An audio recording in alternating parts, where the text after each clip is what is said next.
वज़ू करने का तरीका क्या है कि वज़ू आपको समझ तो आ गई कि नमाज से पहले वज़ू करना है, कुरान पाक उठाने से पहले वज़ू करना है। तो वज़ू करने का जो है वो तरीका भी है। तो वज़ू करने का तरीका क्या है? तो फरमाते हैं कि वज़ू करने से पहले जो है वो बिस्मिल्लाहिर्रहमानिर्रहीम पढ़नी चाहिए।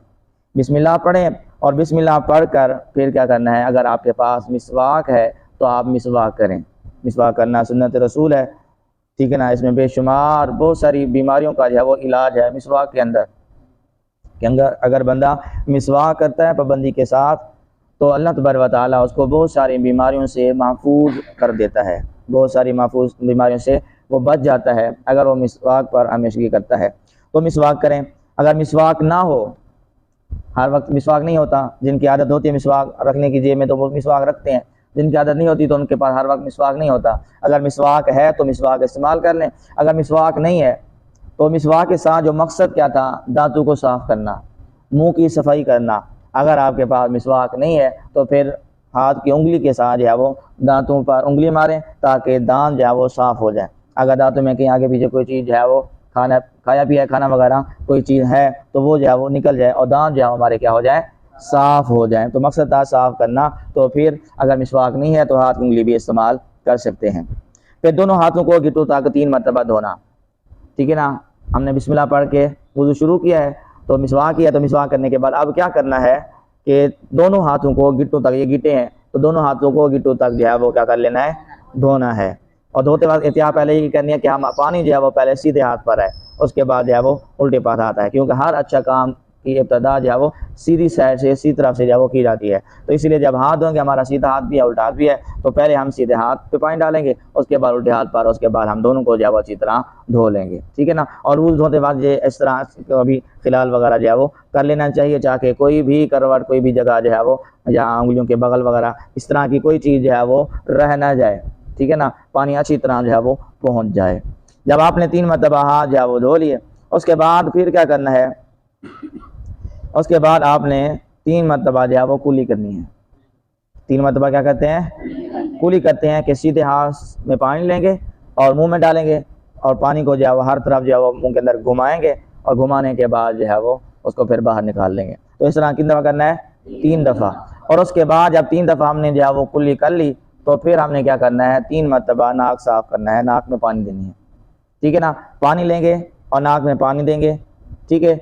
और ये भी एहतियात करना है कि जो नाक में पानी दिया जाता है वो किस हाथ से दिया जाता है, सीधे हाथ से।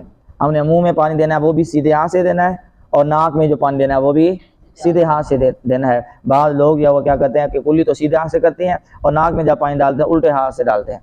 तो ऐसा करना दुरुस्त नहीं है, बल्कि ये वज़ू को मकरूह करता है कि उल्टे हाथ से अगर हमने नाक में पानी दिया तो नाक में पानी भी सीधे हाथ से देना है और नाक को साफ़ करना है तो वो उल्टे हाथ से करना है। नाक को जब पानी देंगे तो फिर नाक को साफ़ भी करना है। नाक के अंदर मैल कुचैल है तो उंगली घुमा कर जो है उसको क्या कर दें, अच्छी तरह जो है वो साफ़ कर लें। तो जब साफ़ करेंगे तो वो उल्टे हाथ से करेंगे। उसके बाद फिर क्या करना है, फिर पूरा चेहरा धोना है। ये हमारा चेहरा है, हमारा मुंह है, ये पेशानी जहाँ से बाल उग रहे हैं यहाँ से लेकर ठोड़ी के नीचे तक, एक कान की लौ से लेकर दूसरे कान की लौ तक ये हमारा मुंह है, ये हमारा चेहरा है। इसको जो है वो अच्छी तरह जो है वो धोना है और कोशिश करनी है पानी जो है वो यहाँ डालें तो यहाँ पर पानी जो है वो हर तरह जो है वो फैल जाएगा। और अच्छी तरह फिर हाथ जो है वो फेर देना है। इस तरह नहीं करना जिस तरह के छोटे बच्चे करते हैं, यूँ छोटा सा मुँह धो लेते हैं, ठीक है। हाथ में पानी लिया तो यूँ कर लिया, ऊपर भी जगह जो है वो खुश्क रह जाती है, साइडों पर भी खुश्क रह जाती है, नीचे भी जगह खुश्क रह जाती है। तो मुंह को धोना तो पूरा मुंह धोना है, ठीक है ना। बाल यहाँ से उग रहे हैं यहाँ से लेकर थोड़ी के नीचे तक, एक कान से लेकर दूसरे कान तक, ये हमारा सारा चेहरा है, सारा हमारा मुंह है। तो इसको अच्छी तरह जो है वो क्या करना है, धोना है। फिर इसके बाद दोनों कोनियों समेत हाथों को धोना है, बाजू को धोना है। जब हमने चेहरा धो लिया उसके बाद हमने क्या करना है, बाजू को धोना है। तो ये कोनियाँ हैं, इसको क्या कहते हैं, कोनी। तो कोनियों के ऊपर तक, यहाँ तक, दोनों से तरफ, यहाँ से, तो यहाँ से लेकर नाखूनों तक अच्छी तरह धोना है। कोई जगह जो है वो बाल बराबर, नाखून जगह बराबर जो है वो खुश्क ना रहे, क्या अगर खुश्क रहेगी तो हमारा वज़ू जो है वो नहीं होगा, क्योंकि ये फ़राइज़ के अंदर भी शामिल है, चेहरे का धोना और ये दोनों कोनियों समेत बाजू धोना, चौथाई से सर का मसा करना और फिर दोनों पाँव धोना। ये क्या है, फ़राइज़ के अंदर शामिल है। इसको भी आप जो है वो जाकर देख सकते हैं। उसके बाद जो है वो जब हमने ये कर लिया, दोनों बाजू को कोनियों समेत धो लिया, उसके बाद फिर क्या करना है, उसके बाद चौथाई हिस्सा सर का मसा करना है। चौथाई हिस्सा सर का मसा करना जो है वो फ़र्ज़ है, और पूरे सर का मसा करना जो है वो सुन्नत है। और हम जो है वो पूरे सर का मसा करते हैं ताकि सुन्नत का सवाब भी मिल जाए और फ़र्ज़ का भी सवाब मिल जाए। फ़र्ज़ भी अदा हो जाएगा, उसका भी सवाब मिलेगा, और जो सुन्नत अदा की उसका भी सवाब मिलेगा। ठीक है, तो पूरे सर का जो है वो मसा कर लेंगे। फिर कानों का, गर्दन का एक एक बार मसा करो, फिर दोनों पाँव को टखनों समेत धो लो। तो ये हमारा वुज़ू जो है वो मुकम्मल हो गया है।